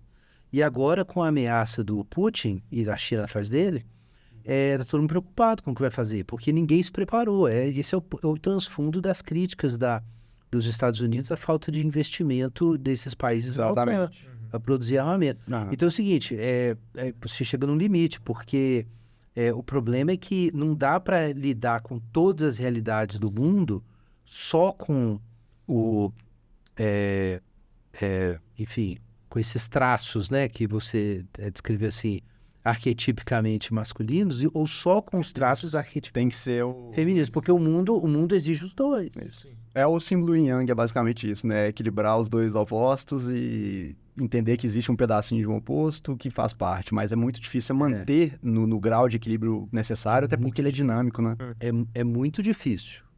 É muito difícil. Daí que eu, assim, considerando também essa distribuição do mapa cultural da World Value Survey e outras discussões também, eu acho que a gente precisa tomar muito cuidado com a polarização, porque a polarização, que agora é um problema sério em várias democracias ocidentais, ela não deixa você reconhecer que, mesmo nas suas distorções, né, o outro lado Tem um ponto, tem algo importante. tem um ponto. E trazendo essa discussão de volta para o campo da psicologia mais propriamente dito, a gente vê que isso está acontecendo, inclusive, nas diferentes abordagens que a gente vê. Então, você tem, inclusive, esse é um conceito muito interessante que eu aprendi com você, essa diferença que existe. Por exemplo, dentro da psicologia social, você tem ali a psicologia social cognitiva e a psicologia social crítica. Né? A psicologia social cognitiva é mais voltada para comportamento, tomada de decisão, as influências que fatores externos têm na nossa decisão, e a crítica ela é mais voltada para críticas sociais. E aqui, pelo menos na academia, a gente só ouve falar da psicologia social crítica. A gente só estuda esse lado. Você tem também a dicotomia que tem entre a psicologia científica, ou a psicologia baseada em evidências, e a psicologia psicodinâmica, a psicologia que busca tratar de linguagem, temas mais abstratos. E a minha posição sempre é de tentar enxergar, tentar pensar, olha, se esse campo se estabeleceu, se tornou de alguma forma clássico ou bem estabelecido, alguma verdade tem que ter ali. Eu tenho uma convicção firme de que existe alguma dimensão interna nossa que é sensível à verdade, é sensível a realizações que têm algum princípio de utilidade, de valor ali dentro. Então, se existe alguma coisa de verdade, de útil ali dentro, não adianta você ir para um canto e criticar o outro, fazer a caveira do outro lado, porque a resposta vai estar justamente no equilíbrio fino entre essas duas coisas. E é muito difícil ter esse tipo de diálogo. Inclusive, por isso, talvez você tenha criado, né, um Instituto dos Cristãos na Ciência, porque não adianta você dizer que todas as respostas que a sociedade precisa vão estar num campo ou no outro. E o diálogo entre essas duas abordagens é muito importante. Sim. Por isso que eu fico muito triste quando eu vejo um lado, né? Eu sei. Então, acho que foi bom você tocar nisso, né? Porque, na verdade, eu não sou cientista. Eu sou teólogo e ministro religioso, né? Mas eu me juntei com uma turminha, com o Dr. Roberto Covolan, que à época era professor de neurofísica, dirigiu o laboratório de neurofísica da USP. E era professor lá há muito tempo. E o Gustavo Assi, o Guto Assi, que é professor da Poli, também da USP, e titular da USP. E na época o Marcelo Cabral ainda era um estudante, mas ele já, enfim, fez uma graduação em filosofia, economia, o mestrado em teologia, e fazendo um doutorado em filosofia no Unicamp agora. Então a gente juntou, e eu fiz uma proposta, na verdade, saí catando o pessoal e falei assim, vamos criar uma associação de cristãos na ciência. A gente precisa fazer isso. Por quê? Em primeiro lugar, porque isso é uma demanda da própria fé cristã. Essa ideia que está no Evangelho de João, de que o Jesus visto ali por João Batista e apontado por João Batista, seria, na verdade, o Logos, a partir do qual o universo inteiro foi ordenado. Então, João diz, no princípio era o Logos. O Logos estava com Deus, o Logos era Deus. Então, o ponto é que a inteligibilidade do universo tem alguma coisa a ver com o Jesus histórico. E essa conexão é importante. Isso colocou no cristianismo, em toda a tradição antiga cristã católica, até o protestantismo, você encontra isso. Um duplo impulso de explorar de que modo nós encontramos a Deus e a nós mesmos olhando para Jesus, mas ao mesmo tempo a pensar como isso ilumina o universo. Então, o impulso universalista do catolicismo romano, por exemplo, não ia só no sentido de anunciar Jesus entre todos os povos, mas também no sentido de fomentar filosofia, matemática, astronomia e, eventualmente, as universidades, as ciências. Porque, enfim, para usar uma ilustração que eu gosto de usar, né? Se Jesus é a corda do violão, o cosmo é a caixa do violão. Ele ressoa que a corda emite. Então, você precisa dar atenção para a caixa do violão. Senão, não adianta, você não... Qual é o tamanho do seu universo? Então, na tradição cristã, o tamanho do universo é muito importante. Porque o tamanho do universo, a extensão do universo é onde a nota de Jesus precisa tocar. Enfim, tá aí, tá as universidades, a tradição toda das universidades do Ocidente, a Revolução Científica, quem articulou a Royal Society foi um ministro puritano chamado John Wilkins. Ele que costurou o negócio com motivações explicitamente teológicas. Enfim, o que isso significa? Que quando os cristãos evangélicos no Brasil, eles estão preocupados obviamente, com as questões da igreja, as questões éticas da fé cristã e tal, mas eles não estão preocupados com o universo, então eles ainda estão na adolescência da vocação cristã. Então, isso, em primeiro lugar, é uma demanda nossa, interna. Mas tem uma demanda do outro lado também. É que se uma comunidade, como comunidade evangélica, cresce muito e ela crescer sem prezar a ciência, isso vai ter um impacto, por exemplo, no tipo de orçamento para a ciência que a gente vai ter. É simples assim. Às vezes pessoas já me perguntaram, gente de fora da igreja, por que esse negócio de ficar conectando religião com a ciência? Mano, orçamento científico anual. Tá aí, né? Se não tivesse outra razão, essa seria a razão suficiente. Razão mais burocrática, mais útil. Nem que fosse, entendeu? Aham. Mas obviamente, mais do que isso. É uma questão ética mesmo, né? Da gente valorizar as coisas. Então, o objetivo é o quê? Da ABC2? É ajudar o campo universitário a entender o que é religião cristã, porque tem muito mito, muita mentira. Muita falácia do espantalho, né? Na universidade, bobagem demais que eu ouvi lá. E do outro lado,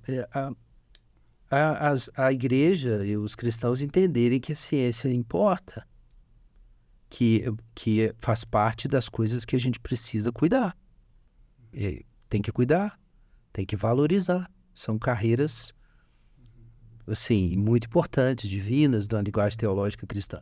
Então é isso, na verdade a gente juntou para isso, né? Eu atualmente sou presidente da ABC2 até o final do ano, né? Mas o Roberto tinha sido presidente e eu fiquei muito honrado com isso, apesar de não me sentir muito em condições, né? Porque eu não sou exatamente cientista. Mas a minha alegação, né, é que eu sou o capelão do grupo. Tá. Então, mas, enfim, tem várias pessoas de várias áreas envolvidas e a gente não tem também nenhuma intenção de criar uma ciência paralela, né? A ideia é trabalhar com ciência normal e aproximar a ciência normal, na linguagem do Kuhn, né? Com a tradição, com a igreja evangélica no Brasil. Enfim, só explicando, né? Que história é essa de cristãos na ciência. Interessante. Porque a psicologia também ela tem passado por uma série de avanços, de mudanças, e alguns ramos da psicologia, alguns setores da psicologia, elas acabam chegando nessa questão, né, da espiritualidade, da transcendência, justamente Exato. porque a gente está percebendo cada vez mais que não basta tratar sintoma, não basta estabelecer objetivos de bem-estar, as pessoas buscam algo mais. E aí você tem respostas que vão estar aí, talvez no humanismo, no existencialismo, na própria logoterapia, que você tem que buscar um sentido, né, que você tem que encontrar um sentido na vida. Mas para mim fica cada vez mais claro de que a complexidade de urgência interior que o ser humano tem, ela precisa ser respondida do ponto de vista objetivo pela ciência, mas precisa ser respondida do ponto de vista subjetivo. E muitas vezes as abordagens que estão lidando com essa parte subjetiva do ser humano, elas estão desconsiderando a dimensão da transcendência que existe dentro dele. Sim. Então a gente fica carente desse campo. Sim. Um autor que me ajudou a entender, assim... Claro, alguém pode questionar se é uma boa explicação, mas pareceu que fez sentido para mim. Mas entender esses limites entre psicologia e trabalho religioso foi um teólogo e filósofo alemão chamado Paul Tillich. É um cara assim, que teve uma influência importante. Ele não é muito ortodoxo do ponto de vista da teologia cristã clássica, sabe? Mas mesmo assim ele é um cara para ser respeitado. E ele foi orientador de Adorno. O doutorado do Adorno foi com ele, Theodor Adorno. E eu estudei bastante o Tillich. E tem um texto dele, chama Coragem de Ser. Coragem de Ser. Muito legal, muito legal. Coragem de Ser. No final do livro ele fala, né? A coragem de ser é o Deus que aparece quando Deus desaparece no desespero da dúvida. Eu tenho que dizer que, do ponto de vista estritamente teológico, tá errado. Porque a coragem de ser não é Deus exatamente. Mas eu entendo que ele tocou em alguma coisa ali muito interessante, realmente. É que a relação do ser humano com o infinito é uma relação que não dá para você trabalhar só com ciência, porque o outro lado da relação está além da ciência. Mas você fala assim, mas você não tem que... Se eu não creio em Deus, eu não tenho que lidar com o infinito, nem tem infinito. Não, mas veja bem, o que é a liberdade, por exemplo? O ser humano tem um anseio de liberdade. Mas a liberdade é o quê? Quando você tem uma relação com a liberdade, você tem uma relação com o possível. O que não está dado. E isso está aberto. Como é que você tem essa realidade com algo que está simplesmente aberto e que você precisa definir se aberto é um nada ou é um tudo? As múltiplas possibilidades são todas iguais ou existe uma possibilidade que é a correta? Afinal de contas. Então, você precisa pensar sobre o possível e sobre o que não está dado para você tomar decisões. Você não pode tratar só de comportamento nesse sentido, porque você precisa lidar com isso. Mas isso é pensável? Então, digamos que isso ele vai nessa direção. Todas as vezes que o ser humano tem que lidar com o infinito, nesse sentido, a discussão ficou religiosa e teológica. Mesmo que você... Não importa a resposta que você dê, mesmo que seja um ateísta. Não importa, você está dando respostas sobre alguma já tá no coisa. campo da metafísica. Você entrou já. Você já molhou. Saiu na chuva. Você começou a discutir o possível, a liberdade, o sentido, se existe um valor realmente superior ou isso é só sentimento, acabou. Você entrou na chuva. E, às vezes, o cientista, ele não precisa pensar nisso, porque ele fala, não, isso aí é... Porque ele, às vezes, não está tomando a decisão existencial, entendeu? Porque tomar a decisão existencial, você tem que pensar sobre o conteúdo desse infinito, dessa transcendência aí. Mas se você está só estudando ali as pessoas, né, cientificamente, você não tem que tomar decisão sobre isso. E, às vezes, o cientista nem percebe que ele tomou uma decisão, que, por exemplo, o que faz, às vezes, da liberdade, do infinito, do valor absoluto para ele é a própria ciência. Só que ele nunca pensou sobre isso, mas ele se relaciona existencialmente com a atividade de pesquisa dele do mesmo jeito que o indivíduo que está tomando essas decisões, que ele está estudando de fora, sei lá, com Beaver. Entendi. Então ele acaba tratando a ciência em si num lugar não científico. Ele coloca a ciência num lugar que abrange o campo que a ciência deveria ocupar na vida dele, nesse caso. O problema é que você vai ter que fazer isso, né? O Michael Pollan tinha uma visão muito interessante do conhecimento, né? Que era que a experiência cognitiva tem um instrumento proximal e distal ali, entendeu? Ou a dimensão, né? 2 dimensões. E pensa no espelhinho do dentista. O dentista pode examinar o espelhinho para decidir se o espelhinho está ok, se não está quebrado, se a lente é adequada. Mas na hora que ele vai usar o espelhinho para olhar os dentes do paciente, ele perde a consciência do espelho. E ele toma consciência do dente. Mas nessa hora o espelho funde com ele. Então é uma dimensão da experiência cognitiva dele. Ele se funde para que ele, a partir daquele instrumento, ele tome consciência da outra realidade. A gente faz isso, por exemplo, com as nossas experiências cognitivas, né? Aquilo que a gente aprende e que vira uma segunda natureza, né? E vai para o sistema 1, né? Sistema rápido. E aí você vira sistema rápido. Então você não pensa para fazer. Vira um automatismo, né? Então, a gente não conhece a partir do zero. A gente conhece com o que a gente absorveu. O que você ama, o que você abraçou, é parte do seu sistema cognitivo. Mas o que te fez tomar essa decisão? Em algum momento tinha um infinito na sua frente, você teve que escolher, entendeu? E você botou um conteúdo aí. E às vezes foi uma coisa emocional, foi inexplicável a razão porque você decidiu virar cientista. Aí volta na psicologia social de novo, né? Você tinha uma miríade de opções, então aquele infinito se projetou diante de você e você teve que fazer alguma escolha.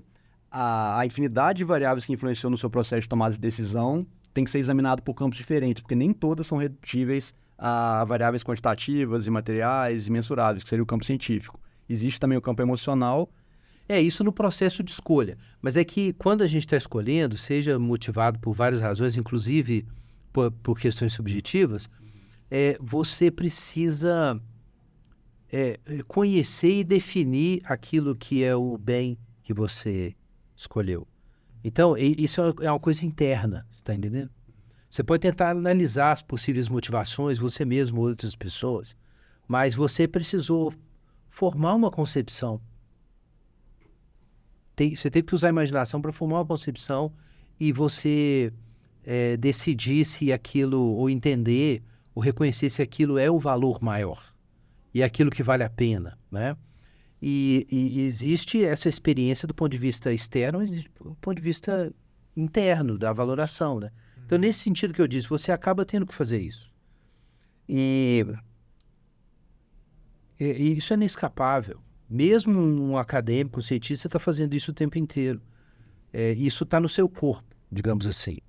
Então, esse conjunto de bens que você abraçou e de meios, instrumentos que você acreditou, e você se fundiu com eles enquanto você conhece o mundo. Você se tornou tudo isso aí. Então, é nesse sentido que eu acho que não dá para reduzir tudo a um processo científico. Enfim, o ponto que eu queria colocar é que a minha percepção disso, eu acho que, via de regra, na psicologia, o indivíduo está entendendo suas relações, entendendo a sua experiência interna naquilo, né? Mas isso é horizontal. Mas essa relação com o infinito é vertical. É o que vale a pena na vida e a morte. Que são o infinito e o nada, né? Então, essas coisas não são coisas. Mas você não consegue escapar delas. Exatamente. E nenhuma ciência vai te dar a condição de fazer isso. Então, eu acho que a ciência psicológica ela é mais horizontal. E essa questão é uma questão vertical. Que com a religião ou com a filosofia, se eu for, você vai ter que lidar com isso. Mas só os instrumentos da psicologia não...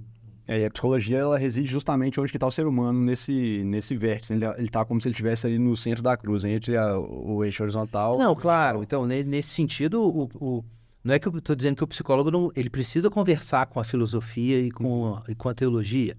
Mas, da mesma forma, o teólogo e o filósofo, eles têm que conversar com os psicólogos. Eles vão falar bobagem nesse processo. Exato. A gente vai ter que se encontrar nessa cruzinha. É difícil. A gente sempre fala isso, né? Muita coisa para estudar, é muito campo para conhecer, mas a gente escolheu lidar com o ser humano, né? Então você foi pelo caminho primeiro da teologia, né? Do contato com a espiritualidade, e você viu a necessidade da psicologia. Você viu, vou ter que entender um pouco como é que funciona o comportamento humano, cérebro, tomada de decisão. Porque não adianta ficar repetindo aqui para a pessoa, às vezes, uma filosofia moral, uma filosofia teológica, de que isso é o certo. Às vezes, o princípio de convencimento dela vai se dar por outra forma. Às vezes, ela tem uma questão de saúde mesmo, neurológica, que impede ela de compreender aquilo. Exatamente. Às vezes, a pessoa tem medo, por exemplo. Mas esse é o ponto que eu citei o Paul Tillich. Pode ser que o medo dela não tenha um objeto. Ele é um medo que tem um caráter muito nitidamente existencial. Mas, às vezes, o medo dela tem a ver com um trauma definido. Que ela vai... É TEPT, ela vai ter que fazer um tratamento. E o ministro religioso tem que ter a humildade também para encaminhar. E aí a gente precisa dessa preparação para saber se isso aqui é um problema, é uma falta de coragem de viver, que é uma questão existencial, ou ela está num outro nível? Ou quanto que tem de cada elemento aqui? E às vezes um sofrimento psicológico que a pessoa teve, relacional, disparou uma questão existencial.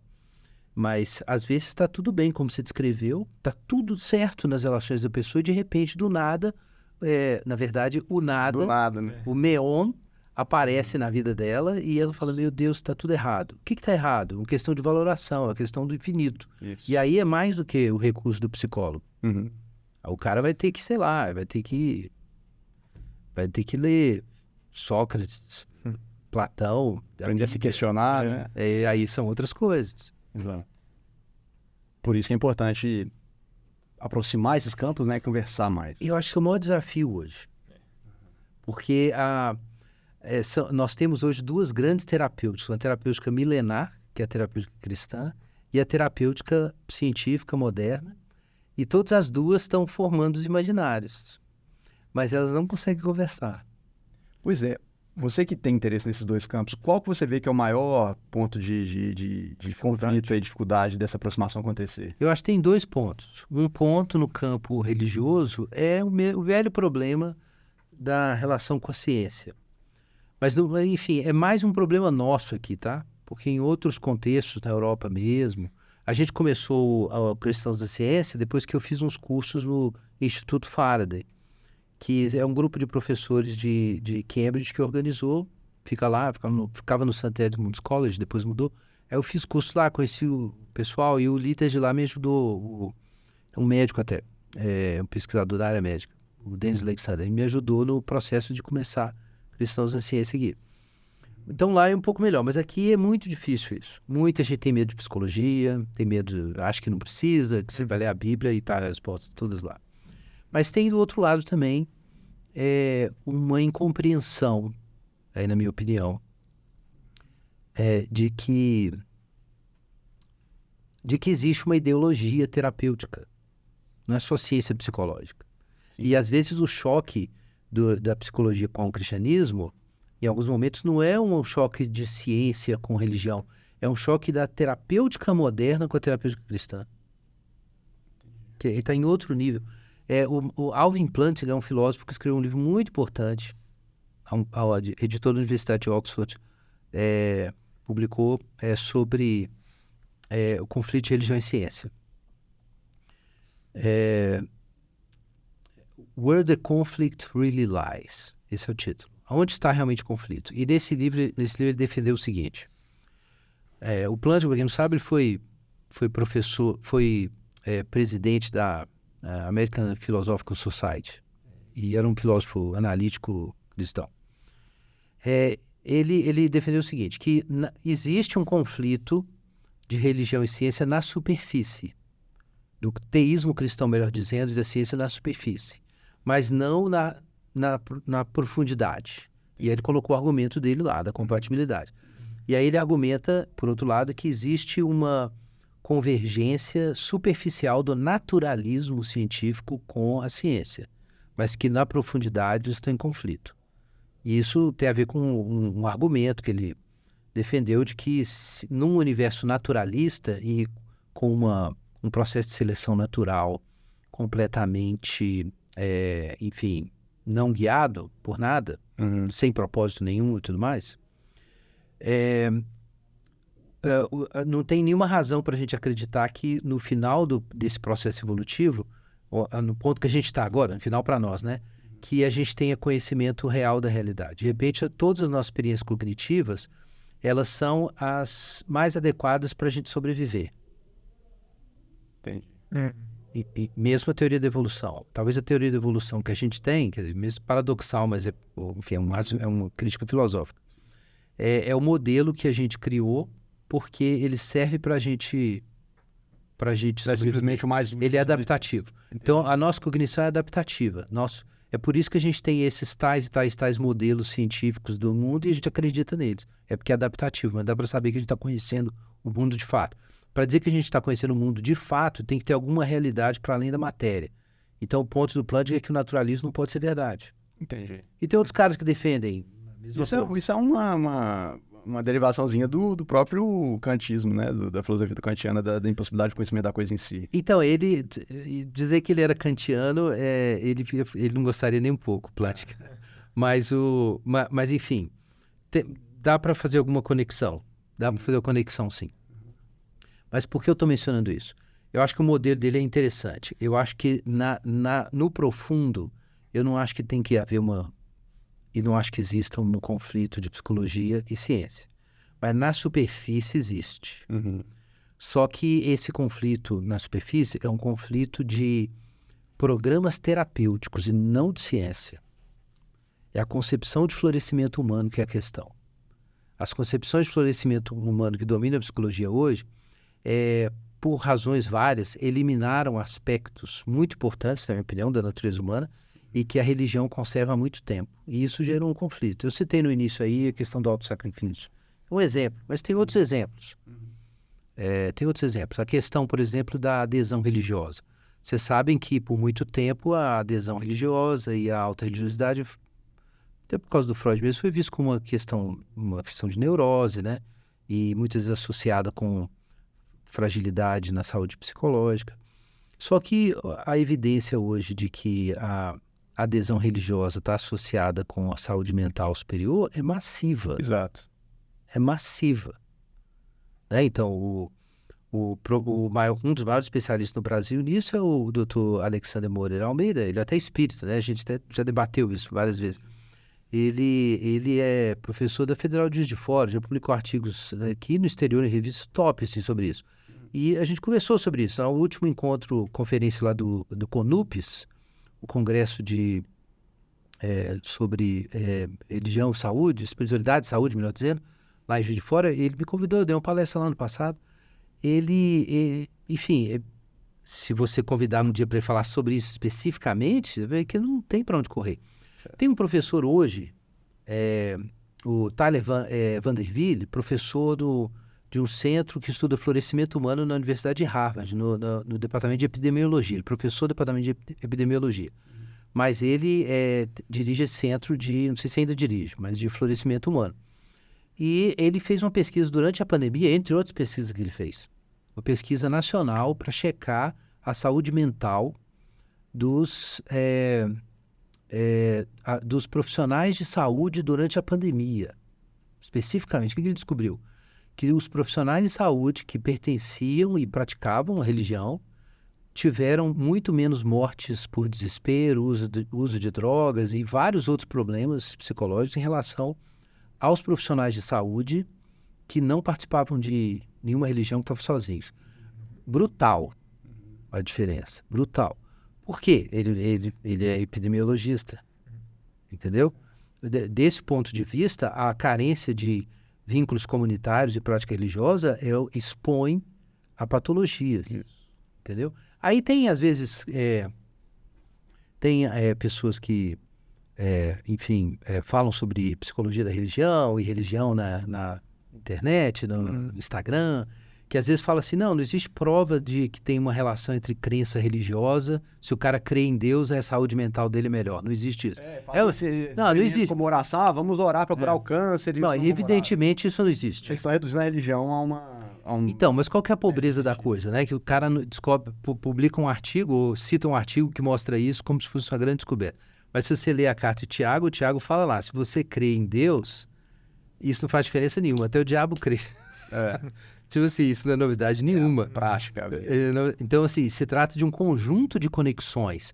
É sentido, inserção funcional, experiência comunitária, tradição, entendeu? É compartilhar cargas. Rituais. Ritos vida, que produzem ressonância. É um complexo. Isso. Você se integrar. O ponto é que esse complexo, sem o fio da crença religiosa, ele não se sustenta. Exato. Mas a crença religiosa tem que estar entrelaçada ali num tecido. Porque ela é uma narrativa muito homogênea, muito sólida e coerente, né? Porque você vê que a sociedade, ela, na medida que ela foi se enfraquecendo do ponto de vista religioso, ela começou a criar rituais e narrativas de pertencimento para tudo. Então, hoje em dia, você vai, por exemplo, numa festa de trance lá, você vai lá, cara, aquilo ali é um ritual religioso. Ele tem uma narrativa, ele tem uma estética, ele tem uma música, sincronização. Sincronização. É isso. E as pessoas vão se juntar. Aí vem a questão da cultura do selfie, né? E e da identidade. As pessoas querem construir suas próprias religiões dentro desses contextos. O Lipóvio chama isso de banho de gente. É que às vezes as pessoas não têm uma comunidade, então elas ficam muito... Aí as pessoas tomam um banho de gente. Aí às vezes vai numa rave, um negócio assim, entendeu? Que é pra dar o feeling, né? Ou então um carnaval, todo mundo junto e tal, mais ou menos. Dá o feeling, né? Mas conexão é mais que isso. Mas enfim, eu mencionei esse negócio todo porque... Então, esse discurso ainda está presente. Esse discurso, por exemplo, de que você não precisa de uma comunidade religiosa. Você não precisa de uma comunidade de sentido. Então, você não quer chamar de religiosa, mas uma comunidade em que você compartilha bens de valor supremo, né? Os hiperbens, e vocês constroem aquilo junto. Isso é necessário para a saúde humana. Necessário para a saúde humana. E agora, se você vai... Isso não é difícil constatar, porque às vezes eu encaminho alguém para um psicólogo que está com questões. A pessoa chega com questões espirituais e você descobre que são questões necessariamente espirituais, e são questões psiquiátricas ou psicológicas. Então a gente encaminha porque está fora do meu expertise. Eu sou um pastor, sou um psicólogo. Sim. Mas aí eu descubro que depois de um tempo do tratamento, o sujeito teve valores fundamentais que eu sei que são necessários para a saúde, para o florescimento dele como pessoa, serem subvertidos. Por sugestão do terapeuta. E aí eu detecto o mesmo padrão, porque eu estudo esse problema da cultura terapêutica há muito tempo. Então, assim, ninguém é besta. Exato. Entende? Então, assim, tem negacionista da ciência no campo religioso? Tem. Mas existe um problema no imaginário terapêutico da ciência da saúde mental no Brasil hoje. Então, assim, eu acho que tem um conflito aí, mas está mal descrito esse conflito. Me dizer que é só conflito de religião e ciência, não desce mais. Não desce. Sempre tem algo a mais. Tem algo a mais. Entendi. Papo bom, né? Nossa, eu tô aqui, eu tô só escutando. Que isso, eu tenho que estudar muito ainda. Que é um papo assim... Não, é igual, vamos sair daqui Todos fritando. nós, mano. Tem que estudar muito ainda. Tem que estudar muito, não. E é o papo que vamos sair daqui fritando, eu tô fritando. Eu geralmente sinto frio, hoje eu nem senti frio. Nem sentiu. A cabeça esquentou o resto. Mas, Guilherme, é isso, cara. Foi um prazerão conversar com você. A gente queria poder ter mais tempo para conversar, né? Depois a gente chamou você novamente. É do nosso interesse também aproximar os campos do conhecimento. De repente a gente chama para conversar com outra pessoa depois sobre outros assuntos aí interessantes. Mas muito obrigado pela sua contribuição. Foi sensacional, né? Se você tiver aí algum projeto, se você quiser divulgar aí as suas redes sociais, o que você tem feito, passa pro pessoal, fica à vontade. Muito bem. Eu agradeço demais aí o convite, foi um prazer. É muito bom saber que tem pessoas aí procurando fazer essas costuras, né, em várias direções diferentes. E eu quero reafirmar a importância do psicólogo e do profissional de saúde mental no mundo hoje. Então, se há uma coisa que eu recomendo, elogio quando alguém me pergunta, é esse campo, e eu recomendo que as pessoas estudem. A gente tem lá na nossa igreja muita gente da psicologia. E eu estou muito feliz com isso e espero que eu possa contribuir mais aí no futuro. Maravilha. Prazerão. Quer deixar suas redes sociais, algum contato? Então, eu vou recomendar o nosso perfil do Cristãos na Ciência, né? Então, se você procurar ABC2 ou Cristãos na Ciência no Instagram, vocês vão ver que a gente tem vários projetos lá, e a gente tem um projeto especificamente agora de premiar artigos e ensaios, artigos, resenha e ensaios, discutindo temas de religião, ciência, filosofia e cultura. E a gente dá um prêmio, um financiamento, né, na verdade, em dinheiro para a escrita e a produção de conteúdo. Então, estamos premiando também, e a gente já está fazendo isso já tem 1 ano e meio, e ainda temos quase 1 ano e meio ainda de investimento nisso. Então, quem está precisando aí produzir, seria legal entrar em contato, conhecer os projetos, chama Projeto Radar. Entra em contato pelo Instagram mesmo? Pelo Instagram Vou deixar tudo na descrição lá. Pelo Instagram você encontra Cristãos da Ciência ou Academia ABC2, e lá a gente sempre posta as informações do Projeto Radar. Maravilha. Bacana demais. Pessoal, é isso aí. Estamos encerrando aqui então mais esse episódio. Não se esqueça, né, de curtir esse vídeo, de compartilhar, de se inscrever nas nossas redes sociais. Nós vamos deixar também as redes do Guilherme e dos projetos que ele participa na descrição. E muito obrigado pela companhia de vocês. A gente espera que esse papo tenha sido frutífero e ajude vocês a a levantar novas ideias da maneira que a gente está fazendo aqui agora. Pessoal, um abraço. Tchau, tchau. Abraço.